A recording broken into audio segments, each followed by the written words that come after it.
ಕೋಟ್ಯಾಂತರ ಖರ್ಚು ಮಾಡಿದ್ದಾರೆ.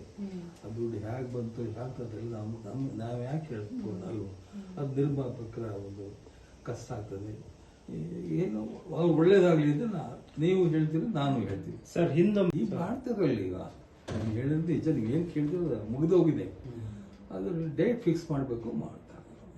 ಮಾಡಲೇಬೇಕಲ್ಲ ಪಾಪ. ಅವನು ಸಾಲ ಮಾಡಿ ಕೋಟ್ಯಾಂತರ ಖರ್ಚು ಮಾಡಿ ಪ್ರೊಡಕ್ಷನ್ ಮಾಡಿದ್ದಾರೆ ನಮ್ಮ ಹುಡುಗ.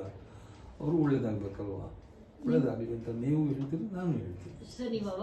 ಒಳ್ಳೇದಾಗುತ್ತೆ, ಏನು ತೊಂದರೆ ಏನಿಲ್ಲ, ಕಲಾವಿದರಿಗೆ ಒಳ್ಳೇದಾಗುತ್ತೆ. ಆದರೆ ದರ್ಶನ್ ಆಯ್ತಲ್ಲ ಅಂತೇಳಿ ಮನಸ್ಸಿತ್ತು, ಒಂದು ನೋವಿದೆ. ಅಂದರೆ ಕಾನೂನು ಮುಂದೆ ನಾವು ಯಾವುದು ಹೇಳ್ಬೋದಪ್ಪ, ಕಾನೂನು ಹೇಳಿದ್ರೆ ಕೇಳಲೇಬೇಕಲ್ಲ ನಾವು. ಸ್ವಲ್ಪ ಕಾನೂನು ಅಂತ ಎಲ್ರಿಗೂ ದೊಡ್ಡದು. ಕಾನೂನು ತಕ್ಕ ನಾವು ಹೋಗಲೇಬೇಕಲ್ಲ. ನನ್ನ ಪ್ರಕಾರ ಕೇಳ್ಕೊಂಡು ಹೇಳ್ತೀನಿ. ನಿಮ್ಮಿದ್ರು ಮಾಡಿದೆ, ಫೋನ್ ಸಿಗ್ತಾ ಇಲ್ಲ, ಎಲ್ಲಿದ್ದಾನೆ ಗೊತ್ತಿಲ್ಲ. ಕೋಟ್ಯಾಂತರ ಖರ್ಚು ಮಾಡಿದ್ದಾರೆ. ಆ ದುಡ್ಡು ಹೇಗೆ ಬಂತು ಹೇಗೆ ಅದೆಲ್ಲ ನಾವು ಯಾಕೆ ಹೇಳ್ಕೊಂಡು ಅಲ್ವ, ಅದು ನಿರ್ಮಾಪಕರ ಒಂದು ಕಷ್ಟ ಆಗ್ತದೆ.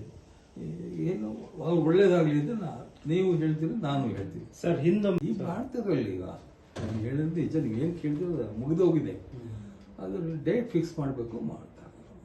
ಮಾಡಲೇಬೇಕಲ್ಲ ಪಾಪ. ಅವನು ಸಾಲ ಮಾಡಿ ಕೋಟ್ಯಾಂತರ ಖರ್ಚು ಮಾಡಿ ಪ್ರೊಡಕ್ಷನ್ ಮಾಡಿದ್ದಾರೆ ನಮ್ಮ ಹುಡುಗ. ಅವರು ಒಳ್ಳೇದಾಗಬೇಕಲ್ವಾ, ಒಳ್ಳೇದಾಗಲಿ ಅಂತ ನೀವು ಹೇಳ್ತೀರಿ, ನಾನು ಹೇಳ್ತೀನಿ. ಒಳ್ಳೇದಾಗುತ್ತೆ, ಏನು ತೊಂದರೆ ಏನಿಲ್ಲ, ಕಲಾವಿದರಿಗೆ ಒಳ್ಳೇದಾಗುತ್ತೆ. ಆದರೆ ದರ್ಶನ್ ಆಯ್ತಲ್ಲ ಅಂತೇಳಿ ಮನಸ್ಸಿತ್ತು, ಒಂದು ನೋವಿದೆ. ಅಂದರೆ ಕಾನೂನು ಮುಂದೆ ನಾವು ಯಾವುದು ಹೇಳ್ಬೋದಪ್ಪ, ಕಾನೂನು ಹೇಳಿದ್ರೆ ಕೇಳಲೇಬೇಕಲ್ಲ ನಾವು. ಸ್ವಲ್ಪ ಕಾನೂನು ಅಂತ ಎಲ್ರಿಗೂ ದೊಡ್ಡದು. ಕಾನೂನು ತಕ್ಕ ನಾವು ಹೋಗಲೇಬೇಕಲ್ಲ. ನನ್ನ ಪ್ರಕಾರ ಕೇಳ್ಕೊಂಡು ಹೇಳ್ತೀನಿ. ನಿಮ್ಮಿದ್ರು ಮಾಡಿದೆ, ಫೋನ್ ಸಿಗ್ತಾ ಇಲ್ಲ, ಎಲ್ಲಿದ್ದಾನೆ ಗೊತ್ತಿಲ್ಲ.